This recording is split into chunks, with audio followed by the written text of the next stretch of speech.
এজন্য বিশ্বনবী বলতেন আসাদ্দুহুম ফি আমরিল্লাহি ওমর, আমার দ্বীনের ব্যাপারে সবচেয়ে কঠোর ওমর। বিশ্বনবী বলতেন আমার পরে কোনো নবী নাই, কোনো রাসূল নাই, তবে আমার পরে যদি কেউ নবী হতো আমার ওমর নবী হয়ে যেত। লা নবিয়্যা বা'দি ওয়ালা রাসূল, আমার পরে রাসূল নাই, কোনো নবী নাই, তবে লাউ কানা বা'দি নবিয়্যুন লাকানা ওমর। প্রভু তুমি বলেছো রাসূল দেবে না, বলনি দেবে না ওমর, বলনি দেবে না হামজা তারিক, খালিদ বিজয়ী সমর। প্রভু তুমি বলেছো রাসূল দেবে না, বলনি দেবে না ওমর, বলনি দেবে না হামজা তারিক, খালিদ বিজয়ী সমর। প্রভু তুমি বলেছো রাসূল দেবে না। আল্লাহু আকবার। মদিনায় যত মুনাফিক ছিল জমের মতো ভয় পাইতো সাইয়েদনা ওমরকে। শয়তানদের লিডার ইবলিসও ভয় পেত ওমরকে। বিশ্বনবী বলেন ওয়াল্লাযী নাফসি বিয়াদিহি, ওমর ওই সত্তার কসম যেই সত্তার হাতে আমার আত্মা, মা লাকিয়াকা শাইতানু সালিকান ফাজ্জান ইল্লা সালাকা ফাজ্জান গায়রা ফাজ্জিক। ওরে ওমর, শয়তান যদি তোমারে কোনো রাস্তায় দেখে, ইবলিস যদি তোমারে কোনো রাস্তা দিয়ে হাঁটতে দেখে, ইবলিস ওই রাস্তা রেখে দিয়ে অন্য রাস্তা দিয়ে হাঁটে। ইবলিসও সাইয়েদনা ওমর ফারুককে দেখলে, এই রাস্তা দিয়ে দেখলে ওর বাপের কি জীবনে এই রাস্তা দিয়ে হাঁটবে না, এই রাস্তা থুইয়া ওই আরেক রাস্তা ধরবে, চিল্লায় পড়েন আল্লাহু আকবার। কাফেররা ভয় পেত, মুনাফিকরা ভয় পেত, শয়তান ভয় পেত, এমনকি বিশ্বনবীর বিবিরাও ভয় পেত। সুবহানাল্লাহ পড়েন।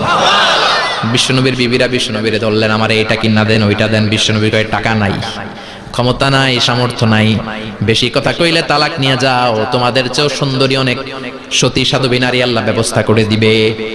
বিবিরা মাঝে মাঝে খুনসুটি করতো, নবীরে ধরতো, এটা নাই ওইটা নাই, এটা দেন। একবার সব বিবিরা টাইট করে ধরছে, ও নবী আয়েশার ঘরে যেদিন থাকেন সাহাবারা বেশি হাদিয়া পাঠায় কেন, আমাদের ঘরে যেদিন থাকেন পাঠায় না কেন? কালকে জুমার নামাজের পরে ঘোষণা দিবেন সবার ঘরে সমান সমান হাদিয়া। নবী কয় আমি হাইতান্ন। ও মিয়া, কে হাদিয়া দিবে, কটুক দিবে, এটা কি ইমাম সাহেবের কাজ? ইমাম সাহেবের বাসায় কে কোন দিন কি খাওয়াবে, কি গিফট দিবে, এটা তো কে যে গিফট দিবে তার ব্যাপার।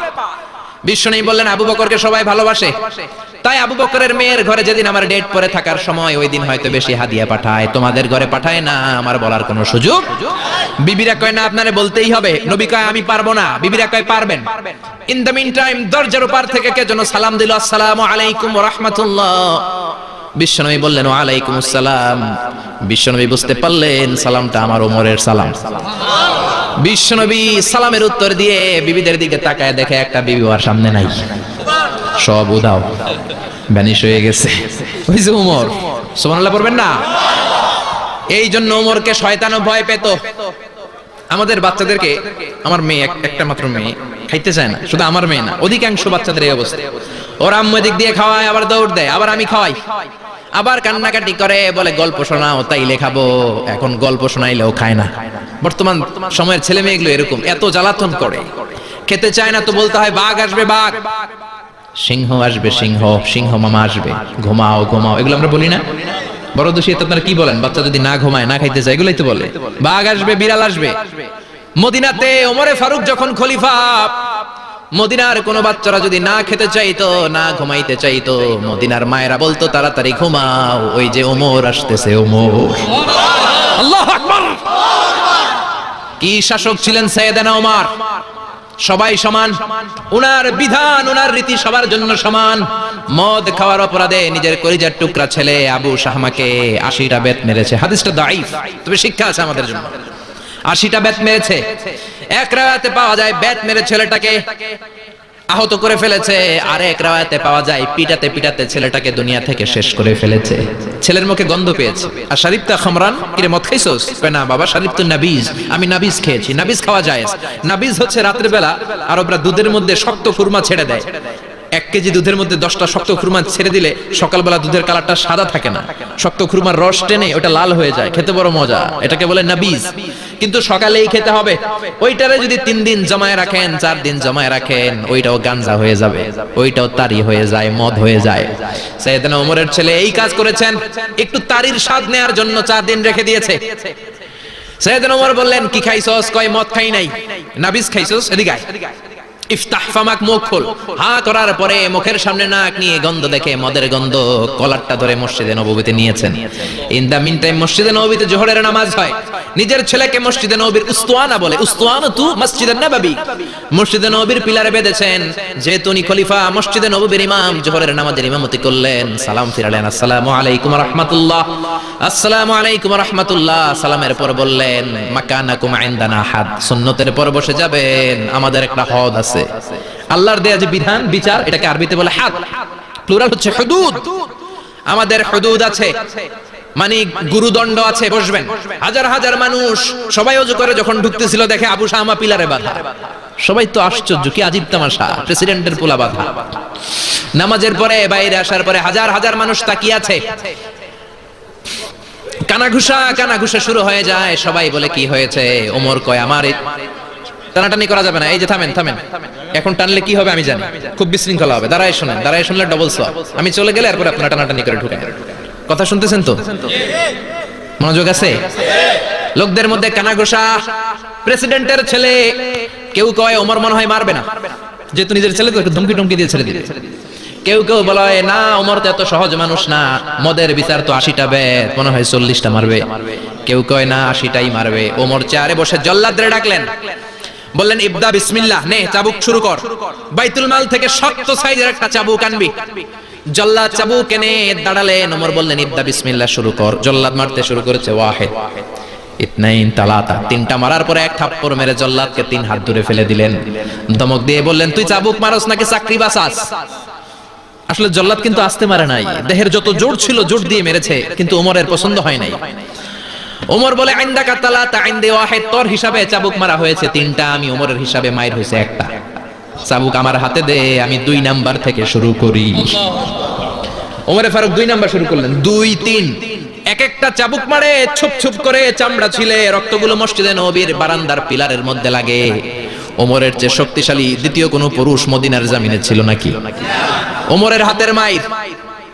ছেলেটা চিৎকার দিয়ে বলে, বাবা, ও আব্বা, আর মদ খাবো না, ছেড়ে দেন, আর খাবো না। মদ তো আমি খাই নাই, আমি খেয়েছি নাবিজ, 3-4 দিন রাখার কারণে একটু মাতলামি হয়েছে আমার। আব্বা, এবারের জন্য ছেড়ে দেন, আর খাবো না। ওমরের কঠোর হৃদয়ে কোনো দয়া মায়া আসে না, মারতে লাগলেন। এবার আবু শাহামার মা, ওমরের বউ, পায়ের মধ্যে ওমরের পায়ে পড়ে ডেকে বলে, ওমর, আমার কলিজার টুকরা ছেলেটারে মারিস না। 30টা বাড়ি মারা হয়েছে, আর বাকি 50টা বাড়ির জন্য এক একটা চাবুকের বিনিময়ে আমি এক একটা ওট আল্লাহর রাস্তায় সদকা করব রে ওমর। সাইয়েদনা ওমর বলে, আরে নিয়ে যাও। আবু শাহামার মা ওট দিয়ে আল্লাহর জাইন, চাবুকের বাড়ি থেকে একটা বাড়িও কমানো যাবে না, 80টা বাড়ি দেয়া পর্যন্ত পৃথিবীর কোন শক্তি আবু শাহামারে আমার হাত থেকে ছুটাতে পারবে না। আবু শাহামার মা কাঁদতে লাগলো। ওমরের মনে দয়া মায়া হয় না। 40টা বাড়ি মারার পরে ছেলে বেহুশ, 50টা মারার পরে আবু শাহামা দুনিয়া থেকে শেষ। সবাই নিস্তব্ধ, নীরবতা, পিন ড্রপ সাইলেন্স, পিন পতন নীরবতা। রাগে তখনও গড়গড় করছে ওমর। সাইয়েদনা ওমর বললেন, গোসল দে, জানাজা দে, কবর দে। কবর দেওয়ার পরে ওই কবরের উপর 51 নাম্বার থেকে মারা শুরু করলেন। 52, 53, 60টা, 70টা, 80টা চাবুকের বাড়ি কবরের মধ্যে বিশাল বিশাল বড় বড় বাড়ি মেরে আঘাত করে আল্লাহরে ডেকে বললেন, আল্লাহ, আমার ছেলে হওয়ার কারণে, প্রেসিডেন্টের ছেলে হওয়ার কারণে আমি পার্সিয়ালিটি করি নাই, একটা চাবুকের বাড়িও কম দেই নাই। কিয়ামতের দিন তুমি আমারে জালিমদের কাতারে দাঁড় করাতে পারবা না। আল্লাহু আকবার। ওই ওমরের শাসন যদি দেশে থাকতো, দেশটারে মদিনা বানাইতো কে? এখন রিকশাওয়ালার পোলার জন্য এক নিয়ম, প্রধানমন্ত্রীর পোলার জন্য আরেক নিয়ম, কুলিওয়ালা ঠেলাওয়ালার জন্য এক নিয়ম, প্রেসিডেন্টের মেয়ের জন্য আরেক নিয়ম। জোরে বলেন ঠিক কিনা? সবার জন্য যদি এক নিয়ম হতো, চুরি করলে যদি হাত কাটা হতো, জিনা করলে যদি পাথর মেরে গর্দানটা উড়িয়ে দেয়া যেত, বাংলার জমিনে আর কোনো চোর আর জিনাখোর পাওয়া যেত না। চুরি করলে হাত কাটো কার আইন? তবে এটা কলা চোর, মুরগি চোর, ডাব চোর, আম চোর না। যেই চোরগুলো একটা কলমের সিগনেচারের খোঁচায় দেশের 1000 কোটি টাকা মেরে দেয়, ওই চোরদের হাত আগে কাটতে হবে। যেরকম ঠিক কিনা? এক কলমের খোঁচায় শেয়ার বাজার খাইয়া ফেলায়, হলমার্ক খাইয়া ফেলায়, দেশের টাকা সুইজারল্যান্ডে পাঠায়, ওই চোরগুলার হাত। জোরে বলেন ঠিক কিনা? এজন্য বিশ্বনবী বলতেন, আসাদুহুম ফি আমরিল্লাহি উমর, আল্লাহর দ্বীন বাস্তবায়নে সবচেয়ে কঠোর সাহাবী ছিলেন ওমর। আবু বকর ছিলেন নরম, ওমরের মেজাজকে গরম বানাইছে কে? এই জন্য ইসলামের মধ্যে যেমনি সহনশীলতা আছে, আবার ইসলামের মধ্যে বিদ্রোহ আছে না নাই? অন্যায় দেখলে থামিয়ে দেওয়ার দরকার আছে না নাই?